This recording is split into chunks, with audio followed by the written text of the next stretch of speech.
Olá pessoal, vamos falar hoje de fórmula de Taylor. É um assunto que eu poderia ter falado já há algum tempo, mas acredito que uma das formas mais simples de apresentá-lo é essa que eu farei hoje. Claro, isso eu aprendi, né? Agora estou passando para vocês. Considere uma função, e aí eu vou supor que ela tem derivada até a ordem n no intervalo que contém os pontos a e x, certo? E para simplificar mais ainda, eu vou supor que todas as derivadas, no caso a derivada de ordem n, sejam contínuas. Então vamos começar por isso, que já é um resultado muito relevante para a gente, que é o teorema fundamental do cálculo, que f de x menos f de a é a integral de a até x, f' de t dt. Perfeito? Ok, muito bem. Só que agora eu vou pegar essa expressão aqui, essa integral, e vou fazer algo que parece que não é recomendável, que é algo que prolonga as contas, fica uma coisa que de início parece esquisita. Eu vou trabalhar com essa integral usando o método de integração por partes, de uma forma, como eu disse aqui, que parece pouco efetiva, mas só parece. Ela vai trazer certos benefícios aí surpreendentes para a gente. Então veja só como é que eu vou fazer. Então aqui eu somei o f de a, daquela expressão obtida há pouco, e agora eu trabalho aqui com a integral desse jeito. Ó, você está vendo? Estava f' sossegado, eu introduzi esse termo aqui meio complicado, né? Você pode verificar que de fato, né, quando você deriva isso aqui em relação a t, dessa x menos t dá menos 1, vezes esse menos 1 dá 1, então dá o mesmo resultado que estava lá, perfeito? Só que essa forma de colocar convida a integração por partes. Então eu vou fazer a integração por partes, onde o meu dv é menos d dt de x menos t, tá? Então, lá usando a integração por partes, então eu vou ter essa expressão, vai ser o f de a que estava quietinho, já não está mais atuando aqui nas minhas contas, vezes mais essa expressão aqui, calculada de t igual a t igual a x, mais a integral de a até x da segunda derivada da f no ponto t, vezes a função x menos t. Isso é só por uma integração por partes, né? Ok. Aí eu procedo o cálculo dessa parte aqui, tá? Então, ó, para t igual a x se anula, para t igual a vai ficar aqui x menos a, e com um sinal negativo, com esse menos, dá mais, então eu tiro essa expressão. Então, ao fazer essa integração por partes, saiu essa parcelinha adicional aqui, tá? Surgiu essa parcelinha adicional, tá bom? Observe que f de a é constante, f' de a é uma constante, a aqui é constante, e aqui você tem x, certo? Beleza? Então, vamos pensar que o a está parado e que o x é algo que mais adiante a gente vai poder mexer. Muito bem, essa é uma etapa intermediária. Então, aqui você tem, observe, um polinômio de grau 1 na variável x, mais essa integral. Ora, vamos fazer o processo novamente. Então, aqui eu reescrevo todos os termos, e para a integral aqui eu vejo que esse sujeito x menos t, ele é igual a essa parte que está escrita aqui, tá bom? Você mesmo pode verificar. Novamente, faço integração por partes, agora com dv dado por menos a derivada de x menos t ao quadrado sobre 2, derivada com respeito a t, tá? Fazendo aqui a integração por partes, essa minha integral aqui, eu verifico que ela é igual a essa soma. Novamente, calculo essa parte aqui, de t igual a até t igual a x, nos extremos, né, como eu disse. E o resultado vai ser essa expressão, tá vendo? Então vai ficar esse polinômio de grau 2, quer dizer, pode ser de grau 2, né? De grau menor ou igual a 2, não tenho certeza se isso daqui é zero ou não. Deixa eu tomar cuidado conforme eu falo, né? Esse polinômio de grau menor ou igual a 2 na variável x, mais essa integral aqui. O que eu vou fazer? Vou prosseguir. Lembrando que esse sujeito é isso daqui que eu escrevi. E agora, indo um pouquinho mais rápido, eu faço de novo a integração por partes e olha só o que acontece. Agora eu tenho um polinômio de grau menor ou igual a 3 aqui, na variável x, mais essa integral, esse resto aqui, vamos chamar assim, tá? Então, eu fiz essas diversas etapas para que você perceba que pode prosseguir disso daqui, contanto, né, que faça sentido essa a derivação que você tiver aqui na função f, tá? Bom, como eu disse no começo, eu estou supondo que a minha função f tem derivada até a ordem n e que essa derivada de ordem n é contínua. Então, eu vou fazendo isso até chegar nessa expressão aqui, de forma análoga a esses sujeitos que eu obtive aqui acima. Eu vou terminar o processo, né, ou pelo menos até onde eu posso ir com a função f, destacando aqui um polinômio de grau menor ou igual a n menos 1, mais essa integral aqui, que também é bonitinha porque envolve derivada da f e também essa potência de x menos t aqui e um fatorialzinho aqui, bonitinho, tudo com um padrão fácil de guardar na cabeça, tá? Então, o que a gente obteve com esse processo que começou de forma estranha? Nós obtivemos o quê? Que a nossa função f, ela se escreve como esse polinômio na variável x, chamado de polinômio de Taylor da função f em torno do ponto A. Melhor dizendo, polinômio de Taylor de ordem menor ou igual a n menos 1 da função f em torno do ponto A. Mas, então ela é igual a isso, exceto, ou, se preferir, mais esse resto aqui, certo? Esse aqui é chamado resto integral de ordem n menos 1. Legal, né? Então, o que eu estou fazendo aqui? O que eu obtive? Esse polinômio é uma aproximação para a função f em torno do ponto A. Para todo x ali em torno do ponto A, você tem essa expressão, só que reconhecendo que ela deixa um resto. Esse resto aqui produz um certo erro, né, nessa sua... deixa eu melhorar isso. Não é um erro, é um resto mesmo. E depois, se você quiser saber qual é o erro que você está cometendo ao tomar a sua função como esse polinômio, esse resto aqui vai te ajudar a estimar esse erro. Acho que assim fica melhor. Tá? Então, vamos fazer algumas contas aqui, dar alguns exemplos, antes de partirmos por uma aplicação da fórmula de Taylor. Tá? Eu já considero essa fórmula bacana por si só, né? Eu espero que você também aprecie o que foi obtido, mas ela permite aplicações assim muito importantes. E nessa aula eu vou falar de uma delas e na próxima aula outra, né? Mas antes de fazer as aplicações, né, você fala, pô, deixa eu calcular alguma coisa, me dê uma função, me dê um ponto A, me dê alguma ordem para eu desenvolver a fórmula de Taylor, e daí a gente já tem com o que trabalhar, né? Então, é como várias coisas aqui em matemática, a gente elabora uma definição, alguma propriedade, mas a gente tem que ter alguns exemplos, né, para meio que sentir mesmo o que essa propriedade faz por nós, né? Então vamos ver, vamos pegar essa daqui. Então vou fazer o que eu proponho aqui, dê a fórmula de Taylor de ordem 2k mais 1 para qual função? Seno de x e em torno de qual ponto? Do ponto A igual a zero. Bom, aqui eu simplesmente copio a definição, a fórmula que nós obtivemos há pouco, colocando no lugar da função f o seno e no lugar do a o zero, só, certo? E aí a expressão fica assim, traduzida na forma de seno e de a igual a zero, fica desse jeito. Ok. Mas escrito dessa forma, você não fica satisfeito, não é?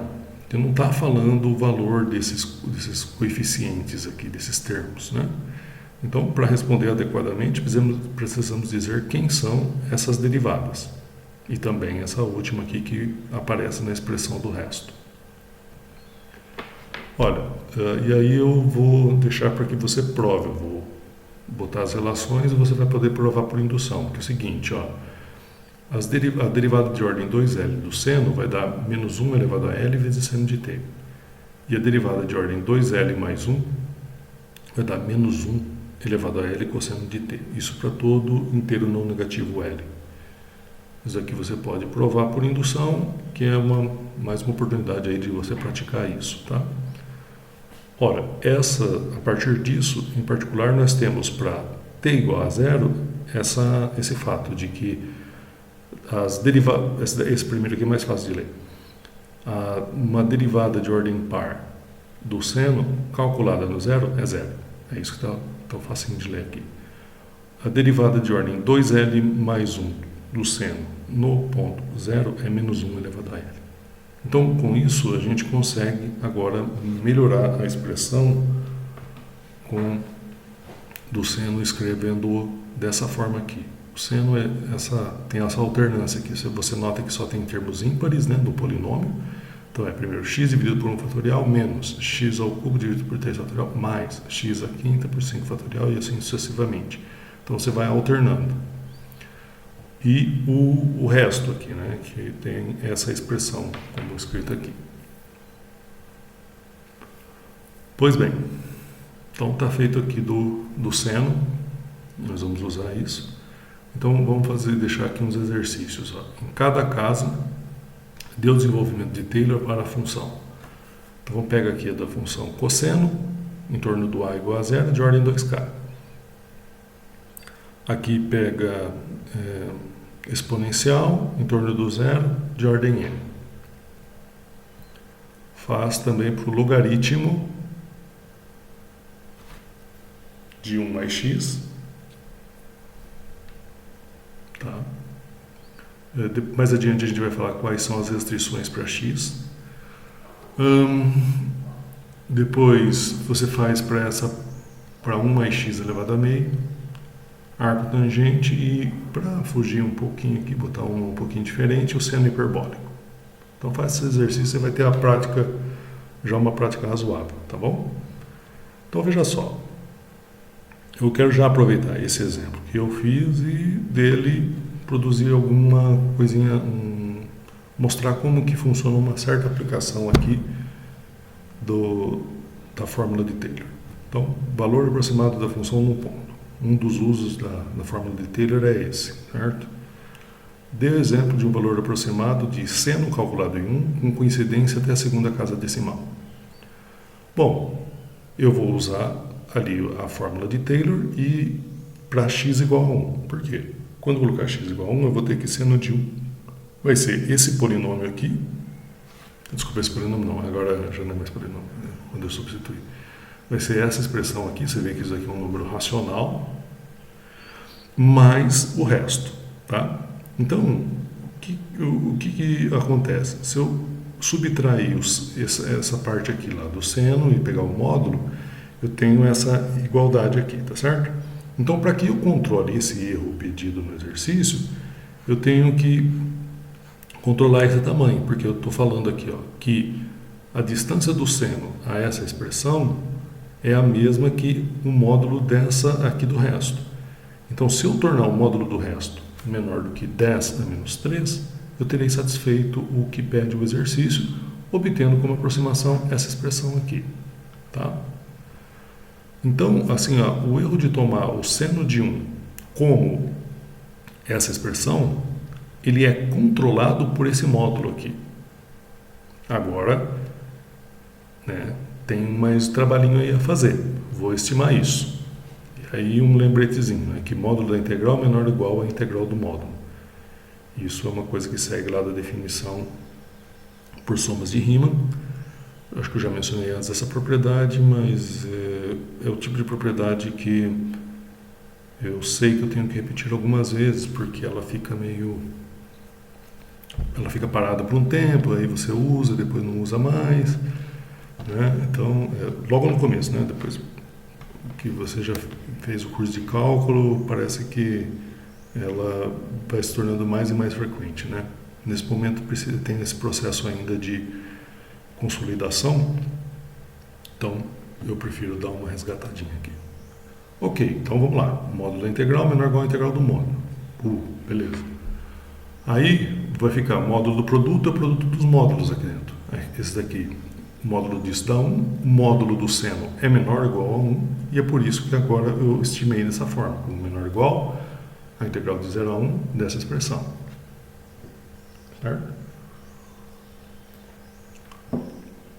Como eu estou fazendo aqui a integral de 0 até 1, o t é menor ou igual a 1, portanto 1 menos t é positivo, então eu posso tirar esse módulo aqui.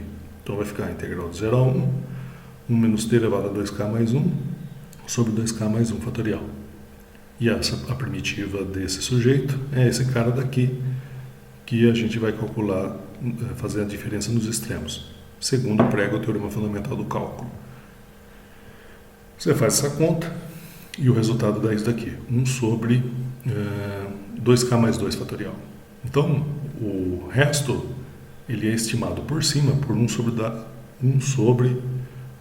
2k mais 2 fatorial. Então, se eu tornar 1 sobre 2 mais k fatorial menor que 10 a menos 3, eu teria atingido o meu propósito. Veja só, basta tornar esse cara menor ou igual a 10 a menos 3. Equivalentemente, né, tornar esse número aqui maior ou igual a 10 a 3, a terceira. Então aqui eu dei uma exagerada, esse k igual a 5 aqui, ele está excessivo. Você vai, eu acho que deve funcionar com 4, né? Se você colocar 4 ou 3, talvez dê certo, Depois você faz a conta e vê se dá para dar uma melhoradinha. Vou botar k igual a 5 porque aí fica facinho para argumentar, tá?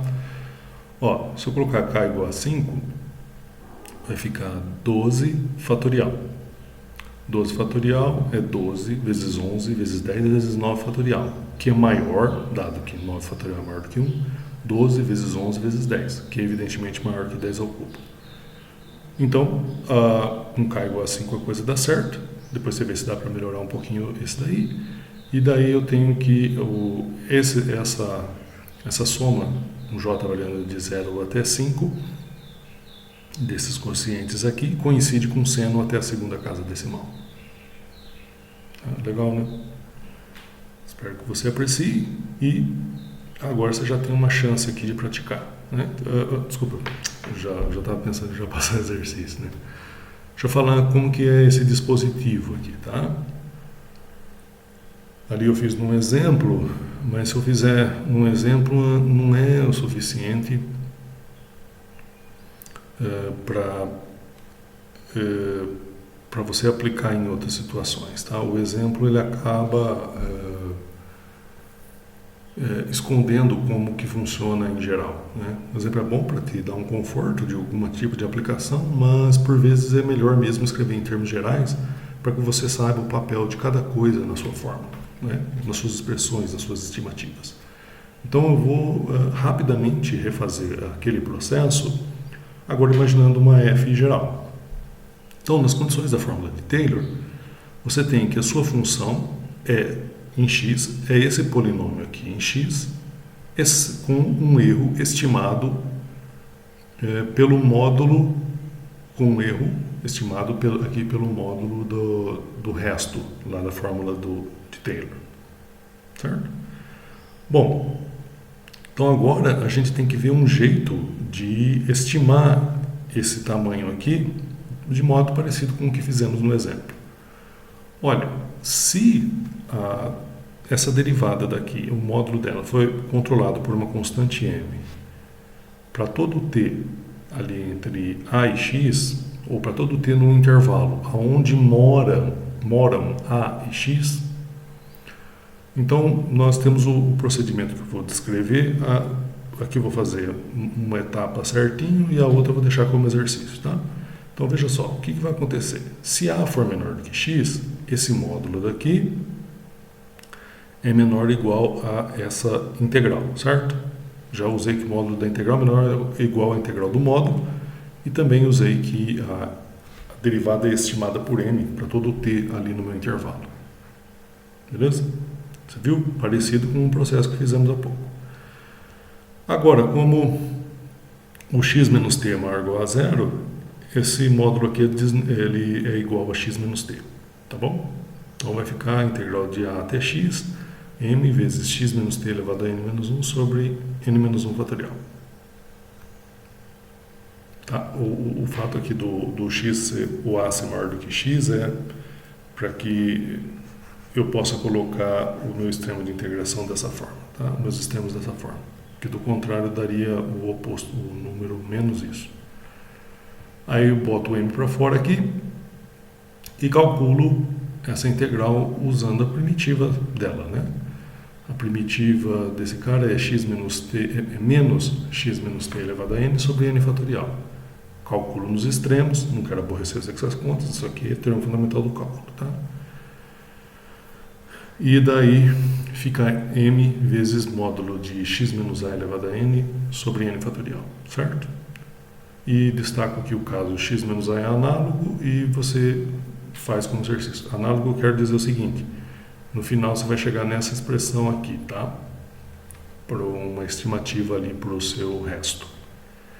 Então, o que a gente tem, né, nessa situação aqui, sob essas condições que eu mencionei, é que o erro ao tomar o f de x, o desvio, se você preferir também, de tomar o f de x como sendo esse polinômio, ele é inferior a m vezes x menos a elevado a n sobre n fatorial. Se vale essa condição para todo t onde moram, no intervalo onde moram a e x, certo? Então, esse aqui eu já disse, né, até ao longo da minha argumentação, que ele já foi usado lá no exemplo. Beleza? Então, tem alguns exercícios aqui para você praticar isso. Então, faça esses exercícios. Não pense assim que são, por serem poucos, que você pode deixar para depois. Você tem que fazer eles logo, tá? Eu selecionei poucos para que você... eu entendo, né, que o volume, né, de resultados estudados nessa aula pode ser grande para você. Então, eu quero que, vamos dizer, você tenha uma folguinha aqui, pratique, mas possa prosseguir também estudando os outros temas da disciplina. Depois você pode você mesmo elaborar exercícios colocando certos valores aí para as diversas funções, né, para as quais se aplica uma fórmula de Taylor. Você vai poder fazer outros processos de aproximação, tá? Aqui não precisa de grande criatividade, então eu dei pouquinho só para não criar uma obrigação muito grande para vocês nesse momento, tá?